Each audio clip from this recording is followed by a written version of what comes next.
खुलुमबाय बयनिसिमबो नोंथांमोननि थाखाय माखासे खौरांफोर लानानै फैलायबाय आरो चेनेलाव गोदानब्ला अन्नानै चेनेलखौ साबस्क्राइब खालामनानै लादो बेल आइकनखौ एलाव होनानै ला जाहाथे नोंथांनाव सिगां नटिफिकेसन सौहैग्रोयो दानिया खोनासंलांदो गिबि खौराङाव दङ इउनाइटेड अनसुमै फुटबल क्लाबनि बानजायनायाव अनसुमै गेलेग्रा फोथाराव जोबथा जोलुर बादायलायनाय खुंफुंनाय जादों जोबथा जोलुर बादायलायनायाव गार'गाव एफसीआ राङापारा एफसीखौ 5-4 गलनि फारागथियाव गार'गाव एफसीआ देरहासार जानो हायो बे बादायलायनायाव आलासि महरै बाहागो लाफैयो आसामनि केबिनेट मन्थ्रि अशोक सिंघाल सनितपुर जिल्ला एबसुनि आफादगिरि जित स्वर्गियारि आरो ओनसोलनि मेलेमजिबि बिथांमोनाबो बाहागो लादों। नैथि खौराङाव दङ UIDAI नि मोनसे गोनांथार खौरां फोसावनो लादों। UIDAI आ थांनाय गोबाव समनिफ्रायनो माखासे आधार कार्डखौल' आपडेट खालामनो बिथोन होबोबाय थादोंमोन नाथाय आथिखालाव गासिबो रोखोमनि आधार कार्डखौनो आपडेट खालामनो UIDAI आ फोसावना होदों। जुदि नोंथाङा दासिमबो आधार आपडेट खालामाखै अब्ला सम थानायावनो आधार आपडेटखौ खालामना लाखादो। UIDAI आ आधार कार्ड आपडेट खालामनायनि समखौ 14 दिसेम्बर 2024 सिम बारायनानै होबाय। लोगोसे नोंथाङा गावनि गथ'नि आधार कार्डखौ उन्दै बैसोआव बानायदों आरो नोंथांनि गथ'आ बे समाव 15 बोसोर आबुं जाबाय अब्ला नोंथाङा गावनि गथ'नि आधार कार्डखौ फिन खेब गोदानै आपडेट खालाम आरो नोंथांमोना 10 बोसोर सिगाङावनो आधार कार्डखौ बानायदोंब्ला फिन आपडेट खालामना लानांगोन। जुदि नोंथाङा सम थानायावनो आपडेट खालामना लाया अब्ला सरकारनि खामानिफोराव नोंथांनि आधारआ जेबो गुन थानाय नङा। लोगोसे नोंथाङा बे आधार आपडेटखौ गोरलैयैनो नोंथांनि मबाइल फनावनो बानायना लानो हायो। myaadhar.uidai.gov.in आव थांनानै नोंथाङा गोरलैयैनो आधार आपडेट खालामना लानो हागोन। बेनिखायनो सम थानायावनो नोंथाङा नोंथांनि आधार कार्डखौ आपडेट खालामनानै लादो। थामथि खौराङाव दङ 31 नं सिडली बियाबनि सिङाव थानाय आस्राबारि प्राइमारियाव BPFनि सा 12 मददगिरिफोरा UPPL दोलोआव जयेन जाफैदों। ब्रैथि खौराङाव दङ गसाइगावनि बुमखा गामियाव दुलाराय ब्रह्म धोरोमनि फोसाव आफादनि मावबादा खुंफुंदों।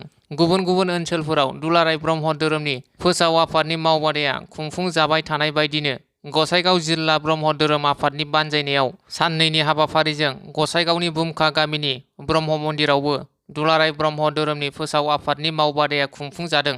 गिबि सानाव मोनाबिलिनिफ्राय मंगलिक जग्य होनायनिफ्राय हाबाफारिया जागायजेनो। जोबथा सानखालिबो फुंबिलियाव अखन जग्य होनायनिफ्राय हाबाफारिया जागायजेनो।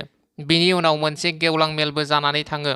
बे गेवलां मेलाव गाहाय आलासि महरै दुलाराय ब्रह्म धोरोमनि प्रचार संसदनि गाहाय फोसावगिरि मनरन्जन ब्रह्म, दुलाराय ब्रह्म धोरोमनि ट्रास्टनि लोगो आफादगिरि ध्रुब कुमार ब्रह्म आरो दुलाराय ब्रह्म धोरोमनि प्रचार संसदनि गाहाय लिंथुमगिरि बिद्यासागर ब्रह्म बिथांमोनजों लोगोसे गोबां ब्रह्म धोरोमनि सिबियारि रायजो राजाफोरा बाहागो लादों।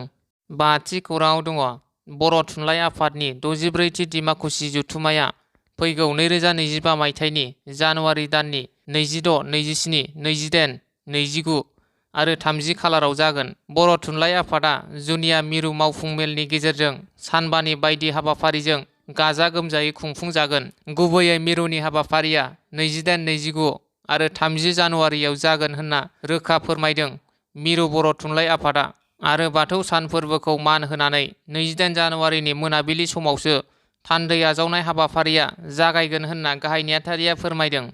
द'थि खौराङाव दङ 2025 मायथाइनि BTC बिसायख'थियाव BPFआ हारसिङैनो बिसायख'थि गेलेगोन।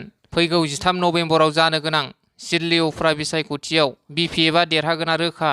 उफ्रा बिसायख'थिखौ रावजोंबो एलायन्स जायालासे गेलेगोन आरो बिथाङा गावनि हिसाबाव 80,000 नि बांसिन भटखौ मोननानै दंखायो। सालाकाथि, काजोलगाव, निसिमा, 14 नं चिरां आरो 13 नं सिडली बे मोनबा बियाबनि गेजेराव 14 नं चिरां दुवारावल' MCLA गैया। बे 4 MCLA थाखानानै जोङो बे उफ्रा बिसायख'थियाव माबोरै जेननो? थांनाय MP इलेक्शननि रिजाल्टखौ नायोब्ला बे मोनबा बियाबाव देरहाखादों होनना BTCनि बारग' गाहाय हाग्रामा महिलारिया बुंदों आरो बिथाङा बुंबावदों दि फैगौ 2025 मायथाइनि BTC बिसायख'थियाव BPFआ हारसिंनो बिसायख'थि गेलेनानै देरहासार जागोन। BTC बिसायख'थियाव BPFआ क'क्राझाराव 12था बियाबनि गेजेराव मोन 11 बियाबाव देरहागोना रोखा आरो BTCआव BPF दोलोआनो सरकार दागोन आरो गासैबो बियाबावनो BPFआ हारसिङैनो गेलेगोन।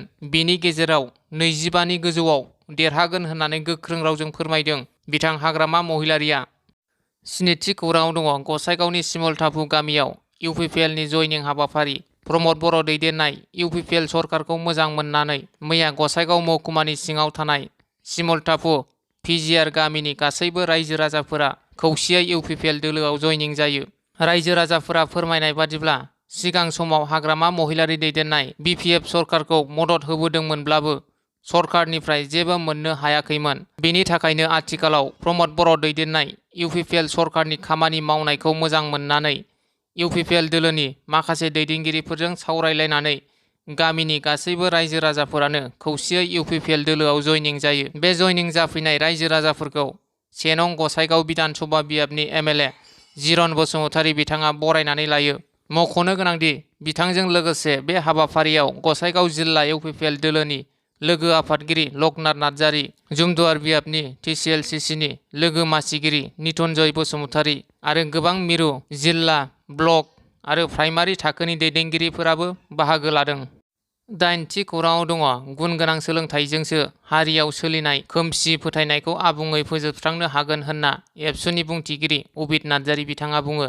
सा दिखियाजुलि दख'रा दुलाराय बर' फरायसा आफादनि बानजायनायाव मैया बड'फा गोजोरथियारि सोलायनाय मावथांखिखौ बिथा खालामनानै दख'रानि आवथायाव थानाय फैसना गामियाव समाजारि सांग्रांथि मेल खुंदों। दख'रा एबसुनि आफादगिरि रादाय बसुमतारीया मासि लानानै दैदेननाय मेलखौ बेखेवनानै होयो।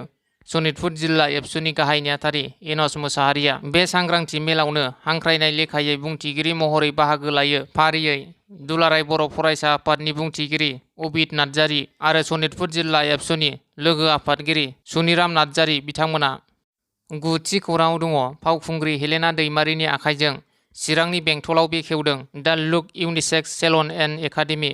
दासान्दि समाजाव सोलिदों इउनिसेक्स सेलन एबा पार्लारनि दोहौ आरो बेनो दानि मुगानि सुबुंफोरनि मोनसे लाइफ स्टाइल। बे समाव नोंथांमोननि थाखाय मोनसे गोजोनथाव रादाब।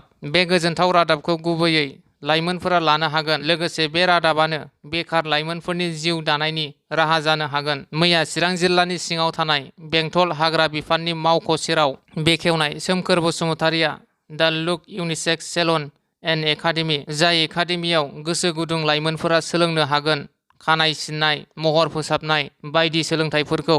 मख'नो गोनांदि मैया बे एकाडेमिफोरखौ बेखेवना होयो मुंदांखा फावखुंगुर हेलेना दैमारिया।